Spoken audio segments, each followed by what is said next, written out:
I was so fascinated by the delicate artwork of AI artist Petra Voice that I was thinking, what kind of advantage could you take out of it? I was thinking of a T-shirt collection and creating a digital lookbook. As a digital fashion designer, I use CLO3D. But 2 years ago, I started learning Unreal Engine. As a real-time render engine, I saw much more opportunities beyond just static imagery. Hi, my name is Anna, also known as Ashno. I worked the past 3 years for The Fabricant as fashion and content director. I was leading brand projects and collaborations with artists. I want every digital fashion designer to become their own creative director. And with Unreal Engine, you have the right tool in your hands. You can create environments, setups, animations, so much more. And in this tutorial, I want to show you how you can start with setting up a scene. So later on, you can learn more advanced stuff like animations and environments. And once you learn the basic stuff, the fun stuff can begin.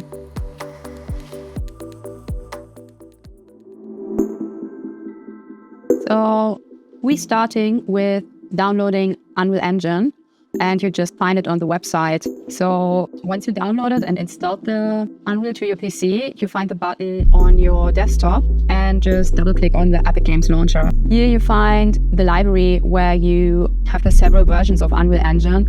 And actually we're working with Unreal Engine 5.4 because the CLO plugin is actually not updated to 5.5. So if you go to library, you see your versions here and you can download the latest or also older versions.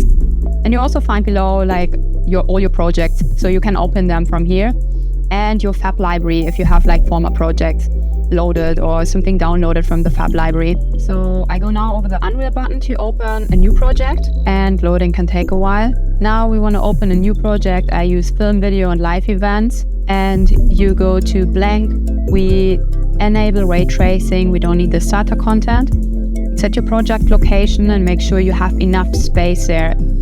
And then also give your project a name and hit the create button. During the loading time, we can already download the CLO LiveSync tool, which you find on the CLO Connect page. You can Google it, but this is a perfect page because you see all the versions matching to Unreal Engine, and because we're working in the latest, we also download the latest LiveSync tool. You have the zip file in your download folder. You need to unzip it and place it below following folder. It's where your program is saved, probably not your project. So this is a difference between, in my case, it's this PC, local disk C, program files, Epic Games, Unreal Engine 5.4 engine, then plugins and marketplace. Okay, once Unreal opened, we're starting with the 3D window, which is in the center, where you add all the objects, camera, lights, etc. to your scene. And next to it, below it, we have the content browser. And this is kind of like a library where all your content sits from your project. So everything you import, like materials, your MetaHumans, will be in the content browser to find. And the first thing we do is to create some folders to organize our project. So I would highly recommend to just do it in the beginning, creating folders for material, for sequences and animations and so on. Next, on the right side, we have the outliner. And here you find everything what you have added to your scene. So whenever you drag and drop something from the content browser into your scene, it will show up in the outliner. There's also your camera, your light, but also 3D objects. Then, if you go below the outliner, you have the details panel. And this is kind of like the property editor in CLO. So whenever you click something in the outliner, you can change the properties in the details panel below. Then we also have here the upper row where we have several settings to change the perspective. It's also important where you can switch like your camera or from lit to unlit. You can show several things. Then you can also change the selection mode from rotation to scale or the other options. You can click or unclick things, and also important is the camera speed. And then the last thing is also to split your screen. So when you're not having a second screen, this is quite helpful. So it's automatically splitting into 4 sections which is not necessary for us now. So if you go on the left side again, you can change the layout and just switch it to 2 panels. And we can then later on change one panel to the camera and the other one we keep in perspective and having the default viewport. And we start with the plugins. So we installed already the CLO plugin to our engine. All other plugins automatically normally install. So just type in CLO into the search field and then enable the plugin. And then we also need Substance. Even when you're not using Substance, it's part of the CLO plugin. It's necessary. And by default enabled, it's a movie render queue, but you can quickly check if it's really set on. This is also important for later. Then we go back to the settings and we need to change some of the properties. So also here we type in the search field hardware ray. It's normally enough. And you should find it there. Like the first one, use hardware ray tracing. And then also this one to check support hardware ray tracing. And Unreal is already asking you several times to restart, but I would change first all settings and then we restart at the end. You can wait until you made all your settings. For CLO, we need the DirectX 11 and also we need to change the translucency setting, enable, or just check this one. These are both settings for CLO3D to enable later translucency and transparency in materials, which still look terrible, but yeah, restart the project now and can just close the window now. What we're doing next is to import a backdrop. Unfortunately, Unreal doesn't have one in the library, so I will link my backdrop to you so you can use it in case you don't have your own one. I have a full bunch of backdrops which I could use for the project. I'm just importing them and all the default settings you can keep as they are. You see, I have now a full library of backdrops and I'm taking this half cycle and adding it to my project. And I want to have it centered. So what I'm doing is on the right side in the outliner, my half cycle backdrop is selected. And you see in the location, I press a little arrow to zero it out. So I select it and then zero it out. And now we have our backdrop. What we also need is a nice material for our backdrop. So the Fab library is quite new, and what we want to get is a free asset. And the free assets were in past in Quixel, in the Quixel bridge. So what we want to do is to get the Quixel free content. That's why I'm first typing in Quixel, and then for the backdrop I want a paper material. And you find something, use whatever you want, maybe something really fine. It just should give like a nice and subtle texture to our backdrop. And I downloaded in high quality. Now we can just drag and drop the material to our backdrop. And in the details panel, you also see that the material is attached now to our static mesh.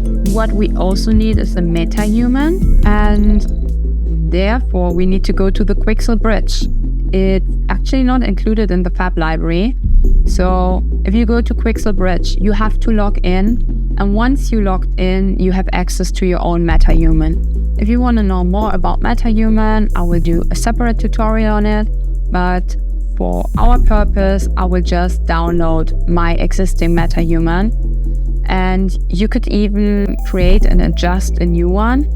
So I'm downloading also the MetaHuman in high quality, highest quality, and just download and add. Mine is already downloaded, so I just need to download it once, even I used it for former projects, which is quite nice. We added our MetaHuman to the scene. Also just drag and drop it with the blueprint.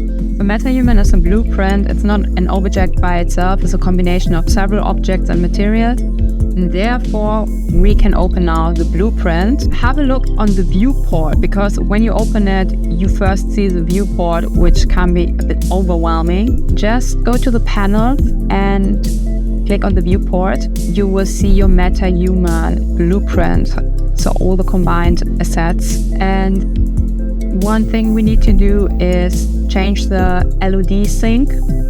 So this is the level of detail, and it's important for gaming, but for our purpose, it's not necessary to have lower levels of detail. So we just want to keep our MetaHuman on highest quality. So for example, if you zoom out of your project and have like a far view on your MetaHuman, it would show it in like lower quality. So sometimes it's like removing the hair and like lowering the poly count, and this is what we don't want for our project. So therefore we change the LOD to 0, and you compile and save. The next thing we're doing is to delete all parts which are unnecessary for our scene. So we are left with our MetaHuman and our backdrop, and it's pretty dark. With the quick add button, we can add now a rectangle light. And what I'm doing first is putting it on my 0 point. So I zero it out, and then I select the instance and can switch to movable, because otherwise our light is not working properly. I also switch on the snap to 90 degree. Then I have positioned it fronting to my scene, because this will be my fill light. Oops, I selected the backdrop. Selecting the rectangle light and then moving it out.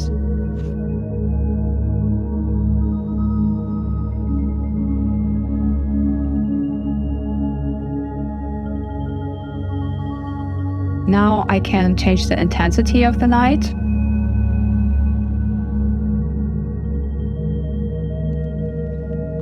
I also want to change the width, the radius first, but also the width and the height.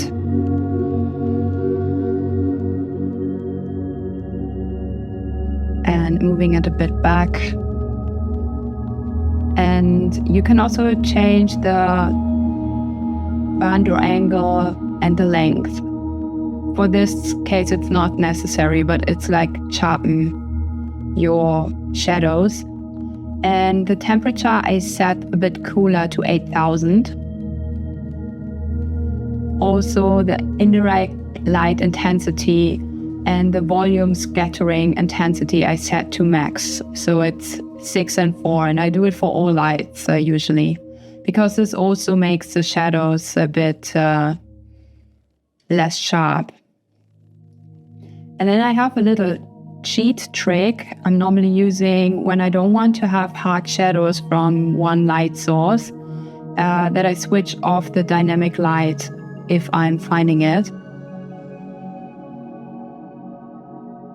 And here it is. Just switch this one off and you don't have a shadow. It will make later sense.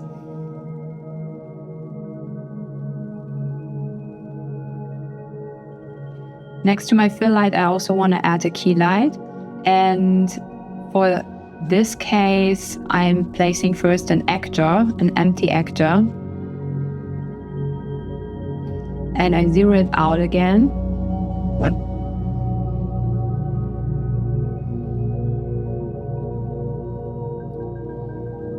And now I'm adding another rectangle light. You could also copy the other one. It would be a bit faster. And I zero it out. This time I just like move it away from our center, and then I drag and drop it below my actor. And I also rename the actor now to Key Light. My other light I call Fill Light. And I also create a folder for the lights to have everything in one spot, that I don't need to search for it.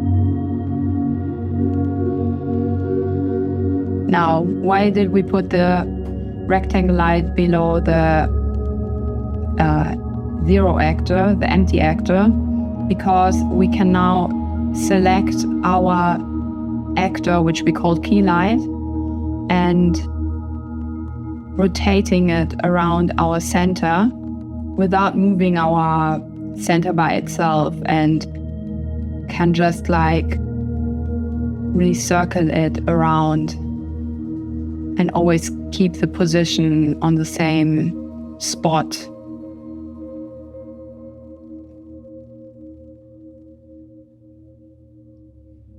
Now we adjust the settings a bit more. And we made it already. I make the same thing. The only thing, I keep the key light, I keep the shadows on. I don't want to remove the shadows because this will be my shadow for the scene. Now we're adding the post-process volume. And it's again in the quick add button, and you find it below the visual effects. Most important, we need to enable it for the full scene. So select it, and then in the details panel, search for Infinite Unbound. That makes it available for the full scene. Otherwise, it's just like for a limited space, like it's a cube basically. And also to enhance some quality of our scene, we type in reflection. And for lumen reflection, we enhance the quality to 2. We enable this setting and change it. These both values we will also enhance.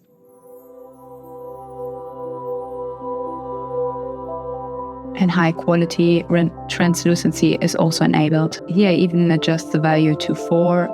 And the next thing is global illumination. Lumen scene lighting quality will be set to 2.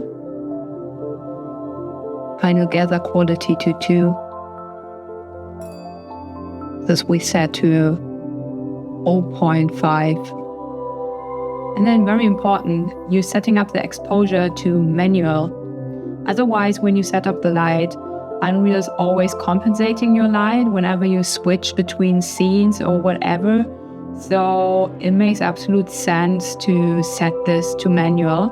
And I normally set the value to 9 or even 8, and it might seem a bit dark, but you can still adjust the light, and it has much more volume and quality when you use this. So I'm quickly adjusting the light just to show you what I mean. And by the way, until the end of the scene, you will adjust your light. It's like kind of never finished. And this is just a preset up to get a feeling and illuminate the scene, but definitely nothing final. And next we adding a level sequence. We need the sequence as our timeline for animation, but also for rendering later on. So you find the sequence next to the content browser, and show you quick what we have in our menu. You can change the frames per second. Normally you can use like 24 for a film, but when you have a speed ramp clip, also 60 can make sense. The magnet tool and also this key is very important that you have switched it on. And with the add button, you can add, for example, the MetaHuman to your scene, but you could also drag and drop it just from your outliner into the sequencer.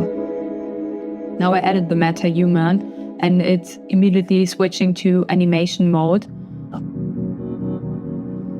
I can manually also set the frames.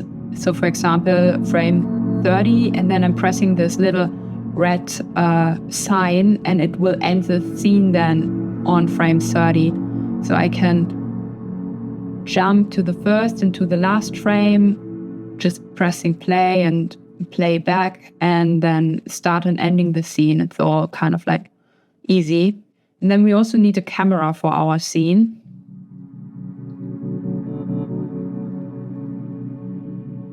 I select the camera, and first I move back to the selection mode, because it's actually not necessary to be in animation. The animation mode is when we want to animate something in the sequencer. So I move the camera actually out, and I see it's not centered. So I want to have everything centered, that I don't need to adjust anything manual. So I select the camera, and again, I zero it out, and then I'm moving it back. I keep the rotation with 90 degrees.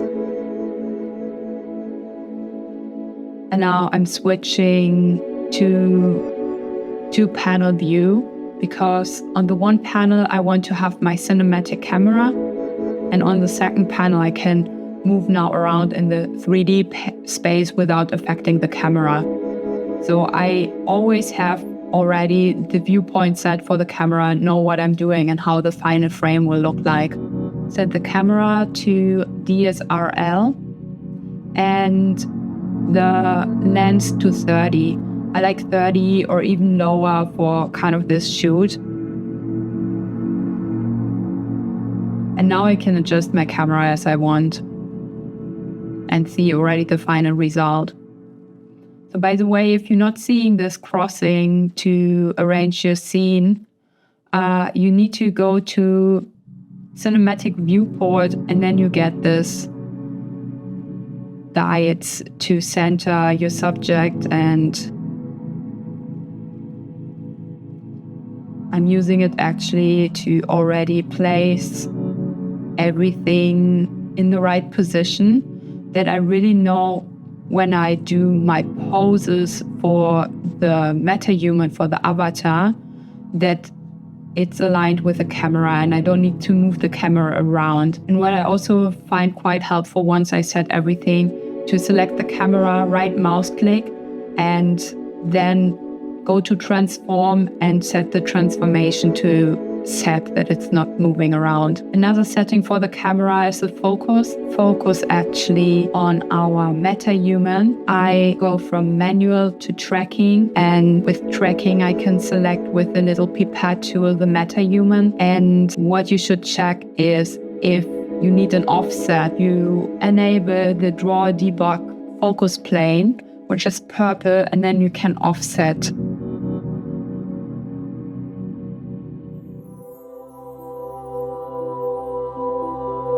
Now we can start with posing our MetaHuman in the scene, in the sequencer. And if you're not in the animation mode, switch over to it. And if your MetaHuman control rig is not visible, just make sure that you press G. And also make sure that the little P button is selected, because this ensures that our MetaHuman is always setting an automatic keyframe. Also set the first keyframe by pressing the little plus button next to the MetaHuman. And I have a reference pose which I place over my window, that I always have it visible. And now I can start posing. I adjust even my screen that I see a bit more. And you just select the rings, switch between rotation and selection. Yeah, just start posing. I fasten this process a bit up.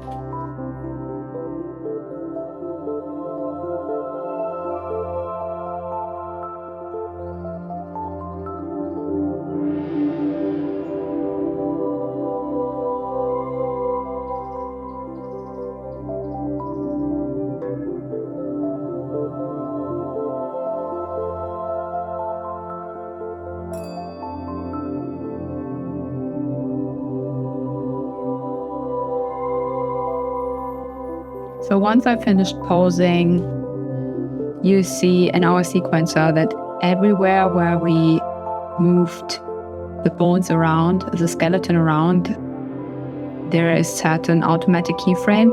And now you can even move the timeline or the frames around, and it's moving from the base pose to the new pose, which is quite helpful. With the right mouse click on body, you select big animation and then select the folder we created in the beginning with animation, and I call it pose new. Very professional. Export to animation.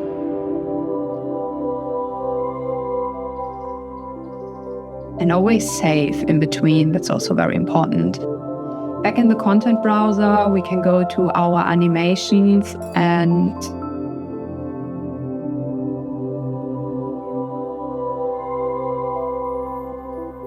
I created already some animations before. So I have several poses and I select my pose new.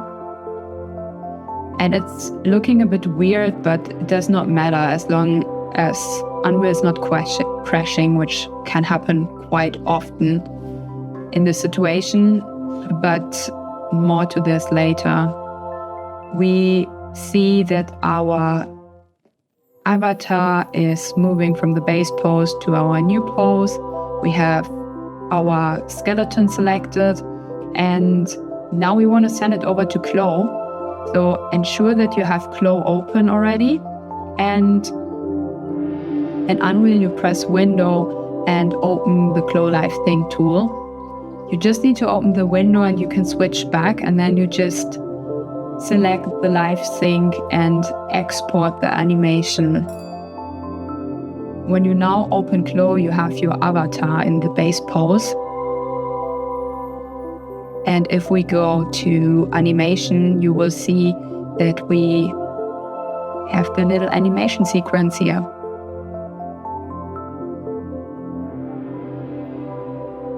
We save now the pose as base pose. And you see here, my pose library, I have already the base pose. And then we switch to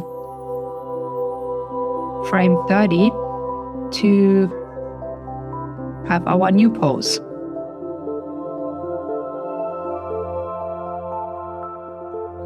Save as pose. I call it now pose 7 because I just forgot that I have already 7 poses. And it makes absolutely sense to have a lot of poses because not everything is working and you need to try it out.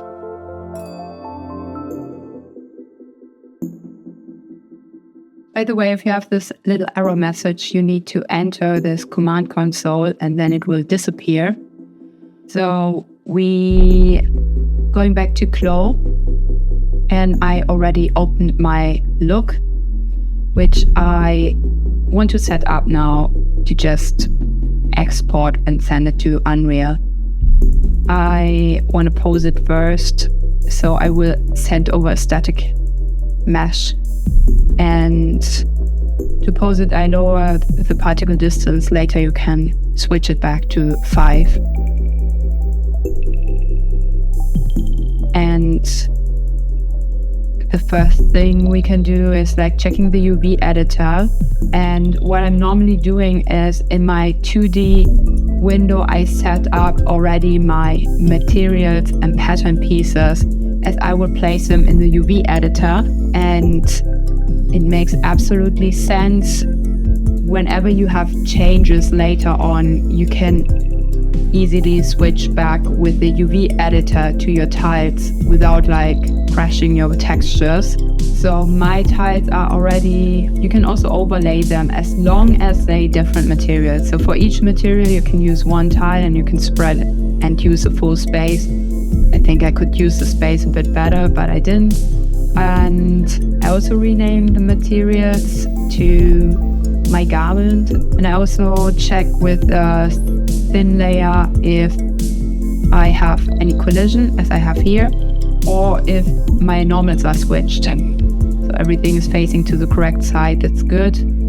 I also add thickness collision 2.5, and at thickness rendering I keep at 0, because when we send it over, everything will be exported in thin. So if you add thick materials, they will not like be visualized as you have them in CLO in Unreal. So we have our pose library, and I'm opening now pose number 7. And it's important to pose and joint translation, because whenever you have, it's preventing your avatar to clip through the materials, and it's keeping exactly the positions where they are. I'm kind of draping it a bit more.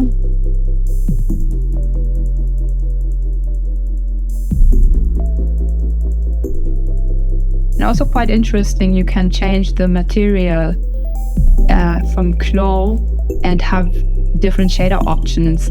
Not everything is available for Unreal, but the velvet material having a nice Fresnel effect, and also if you use the iridescent material, you can set this up, and it's also a separate shader in Unreal, which is quite nice.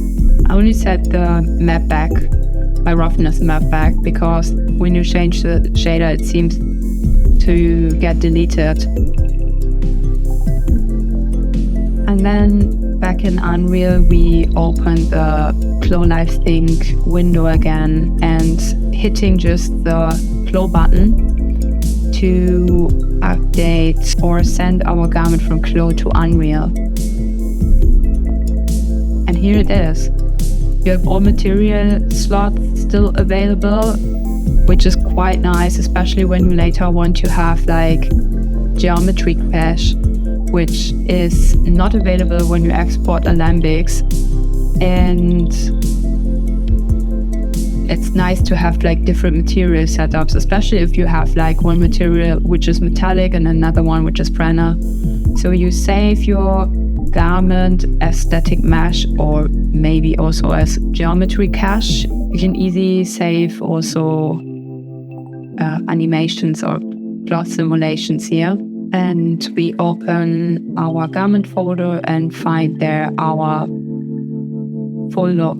You could also, so whatever you have open in CLO will also be imported into Unreal. So if you want to divide your look into styles, you need to like just open the t-shirt, for example, and send it over separately with a skirt. It's not separating, you cannot separate it by anything in Unreal by itself. So I zero out our garment, and it's perfectly matching. So just give it another try and just delete the skirt, because I have in my t-shirt file several colorways. First, I open the new pose. I have a new look already in my mind, which is with another pose. And again, pose and joint translation is super important. Otherwise, you get clipping. And in the editor of CLO, I have some additional colorways. So I'm selecting my first colorway. And I'm adding also pants, which I posed already, and I don't want to pose it again because it was a bit not tricky, but it would take time and I don't want to do it again. I'm just adding the garment to the look and will export it with the LiveSync tool.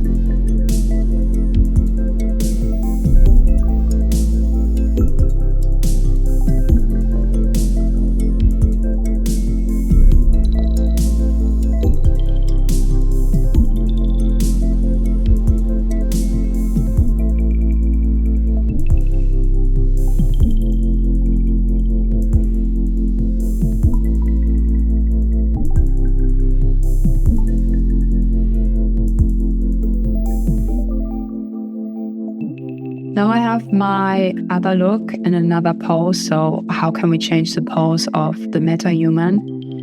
I select the MetaHuman in the sequencer and also select the MetaHuman controller. Just close like the panel and delete the keyframes. And I also delete the look. And I'm now You need to delete the control rig, which is really important.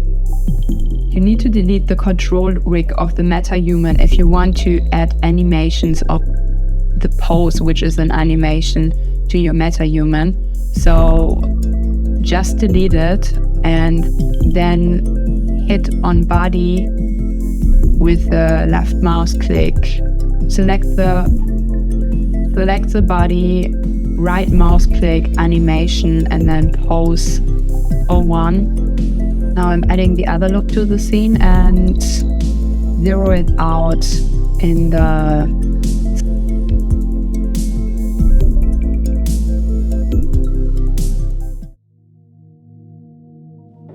we have actually a clipping from the MetaHuman through the imported garment, and you could fix it maybe with a skin offset and glow, but then we're losing parts of the drape and I don't like this solution that much. I mean, you can enlarge it a bit. Therefore, I would recommend to go to the MetaHuman blueprint, and actually what we want to create is an opacity map. So go in the blueprint, select the material of the MetaHuman, and by pressing the folder, you get to the MetaHuman material. You need to make a double click on. It's a material instance, and then again scroll down and go to the main material, which is still not the final material of the MetaHuman. But if you click then on M_body skin, we have the master material of the MetaHuman, where you see this big node system, which we don't need to touch at all. The only thing we need to enable in the shader is a opacity map, and therefore we switch from opaque to mask material, and that enables us the slot for an opacity map. So for the opacity map, we switch back to our material and finding the material map. Again, like click on the little folder and then it's guiding you to the folder where the material is saved. To export it, you need to click on Asset Action and then Export. And I saved this already in my texture folder. And from there, I don't want to replace it, I have it already. And from there, we need to open Photoshop or whatever software you have to create a black and white map. It's very simple. So once we open Photoshop, we drag and drop our body base material over. We need just to create a mask for the opacity. So creating a black and white layer. So I start with the white layer.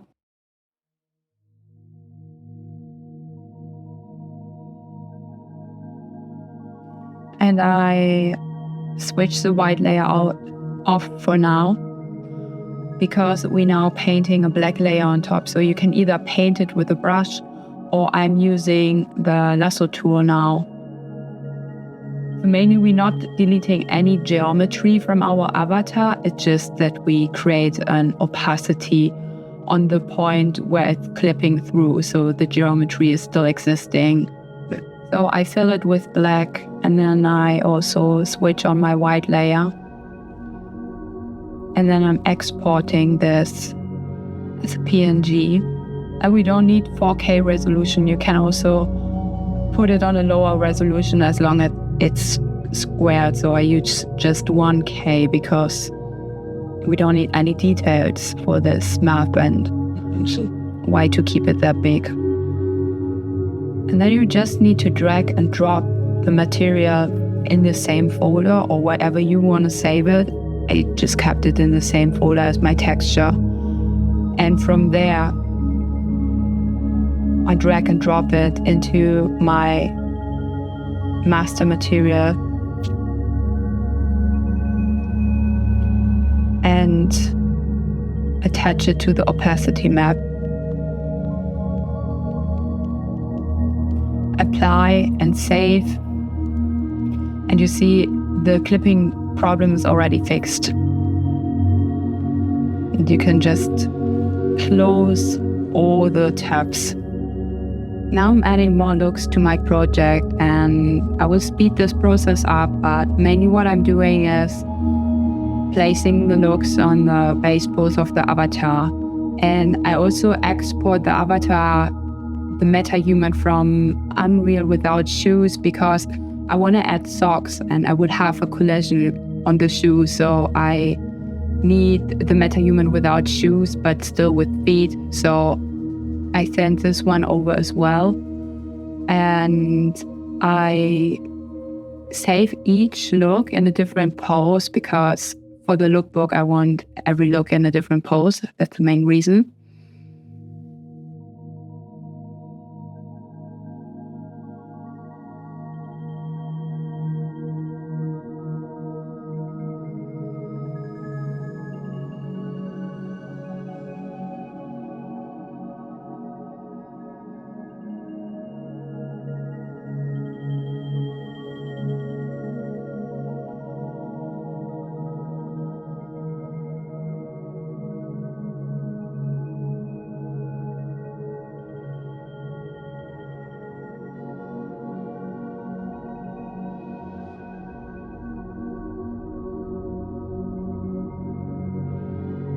And what I'm also doing is at the end, adding a material to my project to change the material of the shoes.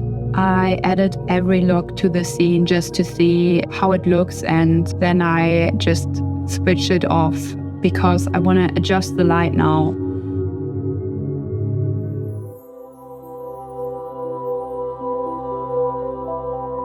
Now that I'm finalizing my scene more and more, I want to get the light a bit better fixed, and I'm not quite satisfied with it so far. So either I want to bright studio light and white, but that also makes the look very flat, and I want to enhance more the textures and drape of the look and make the light a bit more interesting.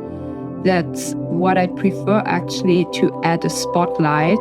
I tested this before and I quite liked it. And for the spotlight, you mainly do the same as for the rectangle light.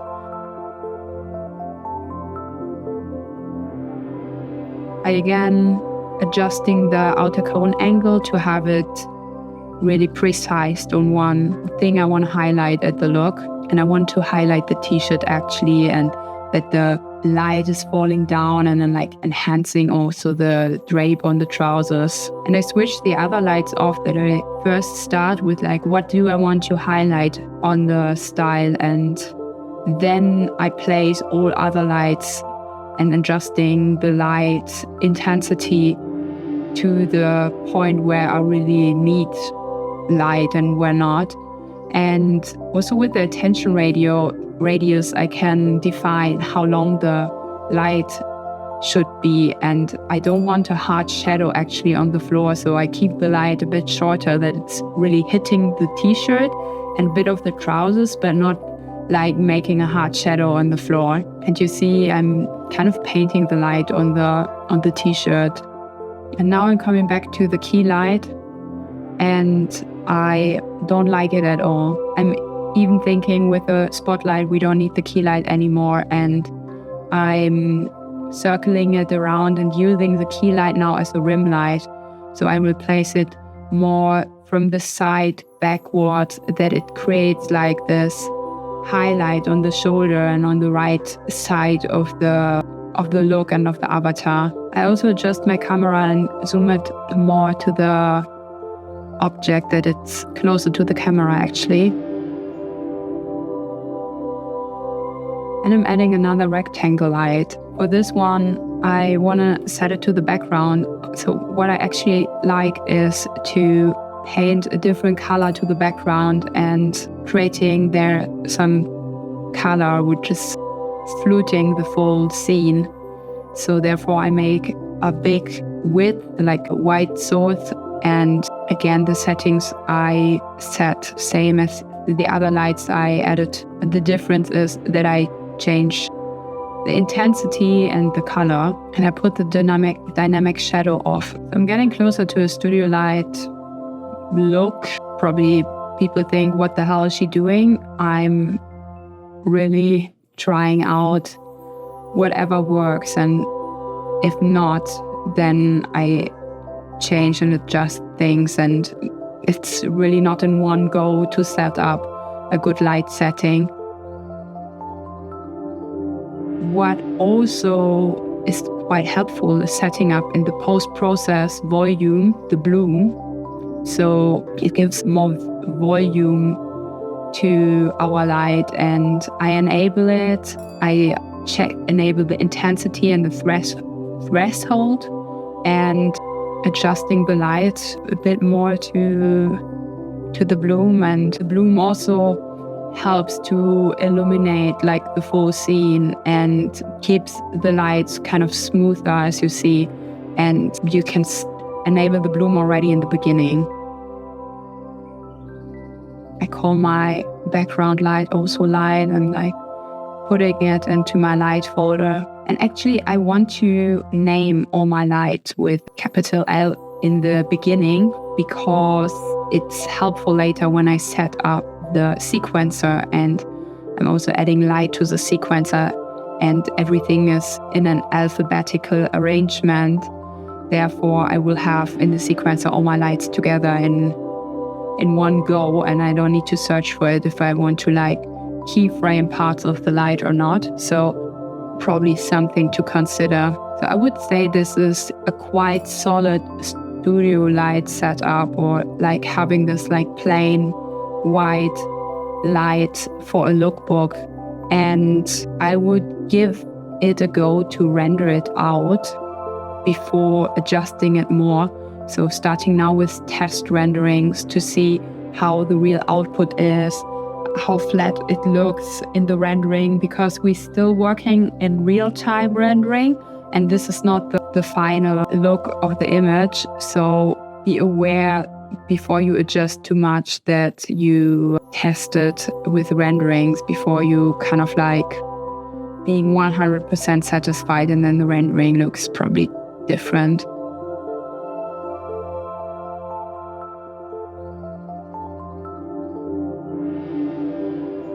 Now, as I said, I changed the color of the backdrop light to give this like very enhanced color, and like adjusting again the intensity of all my other lights. And as a lookbook, I would say keep it more neutral if you want to focus on the product. And this is what a lookbook is for. It's kind of selling the product. So keeping it a bit more illuminated would showcase the product more, while kind of like having a nice light setup, giving more attraction to the image. So you need to balance both.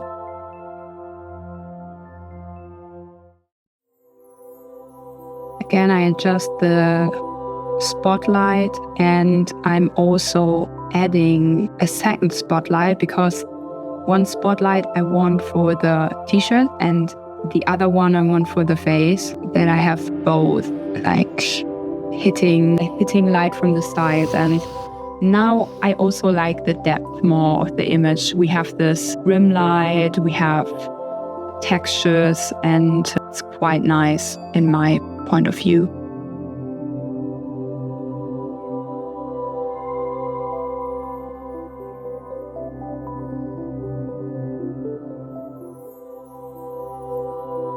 Before we continue with adjustments of light and post-process volume, I want to make a test render of this one image. So I go to the sequencer and I shorten my scene to like 1 frame, or let's say it's like frame 0, from frame 0 to frame 1. So it's 2 frames actually, which we render out, I think. Actually not sure, I cannot calculate.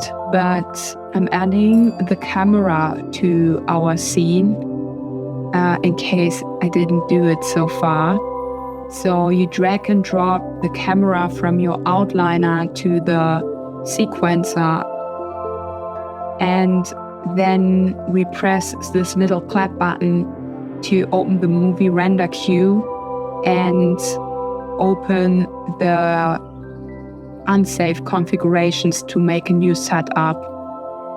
And we need to change some things here. And the first thing is that I don't want a JPEG.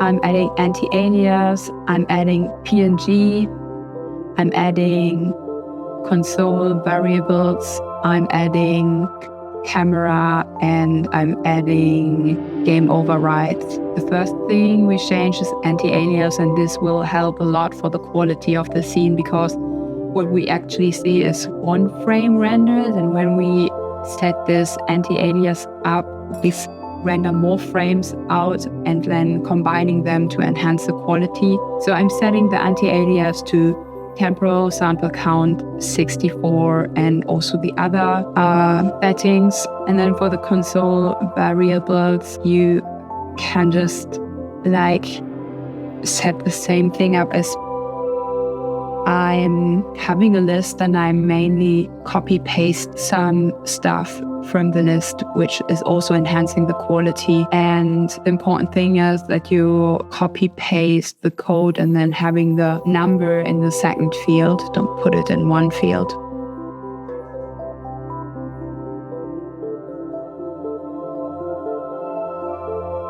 And then we have the game overrides, where I actually don't change anything. And for the output, it's important that you have select the folder. Then you could change like file name format, but we don't do it. Use custom frame rate. In our case, it's 30.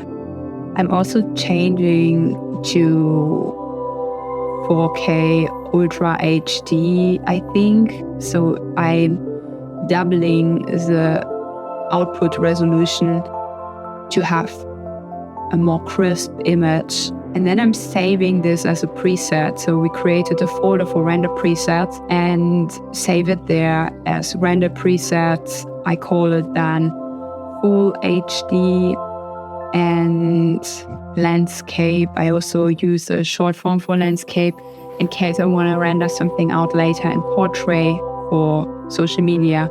I can also change the presets and adjusting it and save it as another render preset. And then you hit render local and your rendering is starting. You have the warming up frame, which we set in the anti-alias, and have still the other looks in the scene. I just switched them off in the outliner, which does not mean that they switched off for rendering. That keeps all the other looks in our scene. And then I also made another mistake to not attach the look to our pose. So I first changed this and render again.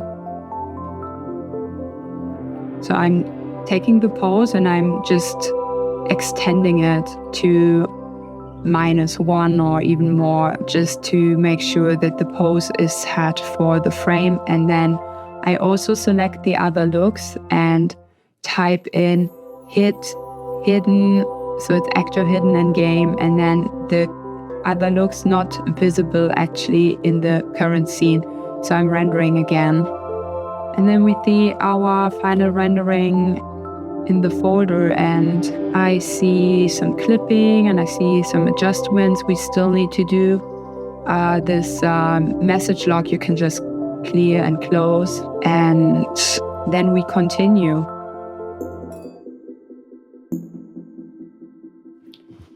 For our last step, I had to restart Unreal Engine, and by default, all enabled looks are now visible. And also something with the light changed, which I probably will fix later. But what we do now is setting up a scene for each look to have shots which we can add then to a master sequence and render then just one sequence out with all different looks and maybe also camera angles later. I just do looks now because I also want to see all my looks together and see what kind of adjustments I have to make. So I setting up the main sequence which I will copy then for each look. And I delete now the animation out of the MetaHuman blueprint. I also have just my camera actually in the scene as well as MetaHuman, and now I'm adding my looks to the sequencer, and I'm also adding my lights to the sequence, because for each look I probably need to adjust the spotlight that it's hitting the garment and the face on the right spot.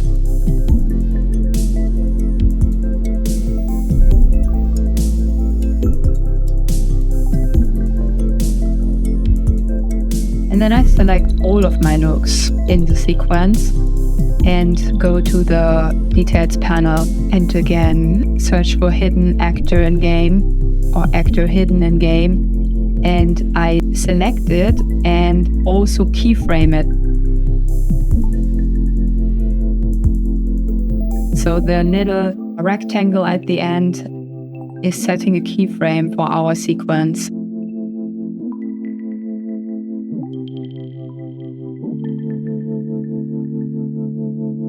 And now I have my base scene set up. I'm duplicating it with the right mouse click and calling it Look 01. When I select it, I have everything set up as in the main sequence. And now I can do the adjustment. So I select my look number 1 and I deselect actor hidden in game and keyframe it. So for our first sequence, look 01, we have our look enabled. And then I also go to the blueprint, and below the body is the animation, and I hit the plus button and typing in pose 01. And now I have the pose and the right look, and I'm extending the pose just in case. And sometimes there's a bug that the textures of the material look blurred, so you need to select the material and double click on it, and normally then it's fixed. So as said, my light is weirdly set up. I think I have a light set wrong, or didn't delete it from the scene and now it's messed up, or I didn't hit the press button properly, the save button. So I don't have the nerves to redo it now, because I just want to finish this part of the tutorial. So I will arrange just the post-process volume and lower the light in the scene there from the post-process volume, and probably fix the light later. You should fix the light now, because when you're not doing it immediately and you copy your scenes and all the lights are in the scene, it's taking the light settings only from scene to scene, and then you need to redo it for all scenes again. But because we just have 3 looks, actually I just set it up and I delete it, because I also want to get the overview for all my looks and see what kind of like addings and adjustments I need to do for the look. So I'm actually copying or duplicating the main sequence again. And then I do the same again. I'm keyframing the other look, and I'm keyframing just the second look and adding the pose to the scene. And I do it for the other one as well. So I fasten this video here.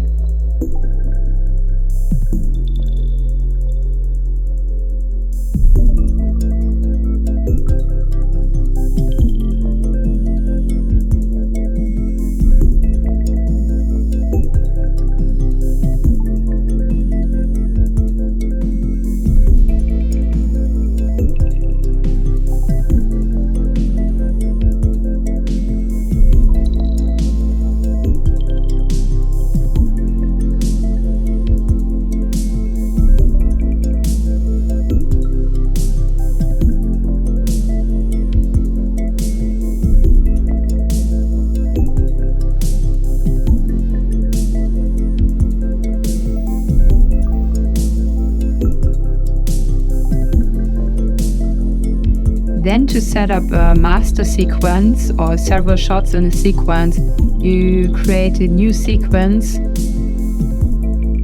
And to the sequence, we're adding a shot track. And on the little plus button, you can add now your shots, which we set up. And with the shift button and the scroll from your mouse, you can zoom into the timeliner and see that we just have one frame. So you really need to zoom in and just have like 3 frames in your timeline. When we now hit the movie render queue button, we have our sequence lookbook selected and just opening our render preset we created before, and then we can render all looks in one. And I think this is the first advantage you have compared to CLO, that we can render all the looks in one go.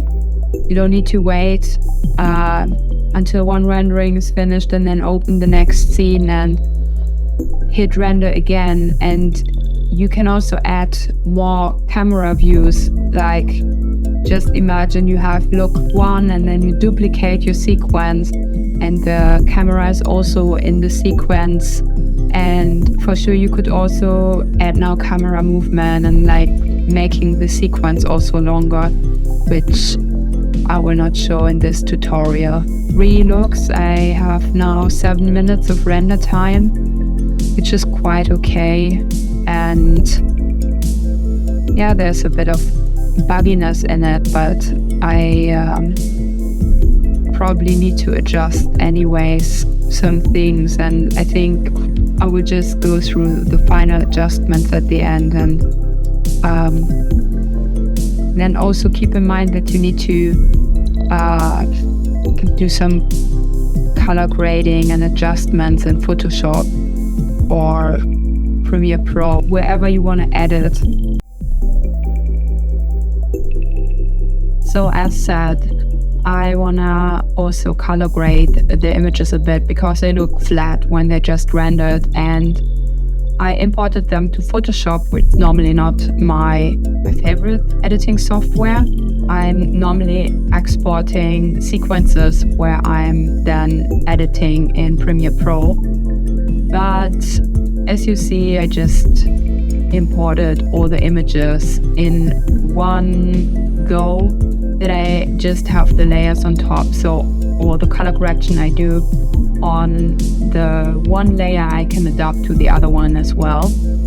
So I'm starting with the curves and adjusting them, and that's mainly the thing you need to do. And other than that, I'm creating an adjustment layer to add some noise on top. I don't want to apply the noise filter to a single image, because then I need to redo it again and again, and I cannot like drop it in case I don't want it. So therefore I create a layer and then adding there the filter, and then I can set the filter on, or can set the layer on screen or max lighten and reducing the opacity. And I'm also adding the brightness and contrast and doing stuff there as well. So then at the end I can just export each of the images with my adjustments.